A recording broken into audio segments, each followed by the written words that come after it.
Bonjour, Yanina Coty, Coffee Time. Aujourd'hui, pour les gens qui me connaissent, ils sont souvent étonnés que je bois le café et en même temps, ils savent que je fais très attention à tout ce que je bois et tout ce que je mange. Je vais vous expliquer qu'est-ce qui fait caféine dans notre corps quand on boit le café.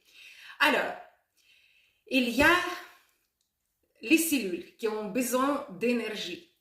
Et on a besoin en forme d'adénosine triphosphate. Ça va être adénosine triphosphate, ATP, et ça va être les récepteurs. Quand on a bien dormi, quand on a bien mangé, les récepteurs sont occupés par l'énergie et tout va bien. Quand quelques heures qui sont passées après le repas, après nos heures de repos, le sommeil, il y a certains récepteurs qui commencent à se vider. Et pour notre corps, c'est le signal qu'on est fatigué. Nous, on ressent la fatigue. Et pour notre corps, c'est le signal de se reposer ou manger. Maintenant, ces récepteurs sont sensibles à la caféine. Ça veut dire que quand ils sont vides et on boit le café, pour certains moments, les récepteurs peuvent être occupés par la caféine et nous, on ne ressent pas la fatigue. Maintenant, bien sûr qu'il ne faut pas utiliser sur très longue durée, remplacer le repos et la nourriture par la caféine. Mais c'est possible. Maintenant, avec cette information, on reprend quand il faut prendre le café. Il est inutile au moment de réveil. On est passé la nuit de sommeil, on ne devait pas être fatigué. Maintenant, attention, les gens qui prennent petit déj sucré.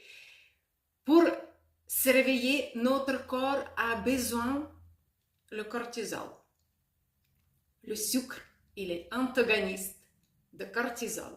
Ça veut dire que si au moment de se réveiller, votre petit déj est sucré, là, bien sûr que vous annulez tous les effets de cortisol pour se réveiller et vous avez besoin peut-être le café. Mais idéalement, au réveil, vous avez besoin que l'eau et petit déj qui n'est pas sucré. Et après le premier café, vous pouvez prendre vers 10 heures pour arriver à un repas de midi.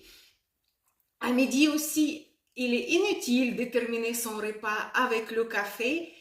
Quand ce sera plus utile, ce sera vers 15h, 15h30 pour arriver jusqu'à soir, jusqu'à le repas de soir et jusqu'à le sommeil.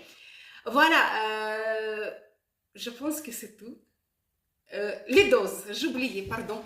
Je voulais parler les doses selon le volume, la quantité de caféine par tasse, il est souvent le même, c'est 4 grammes de caféine.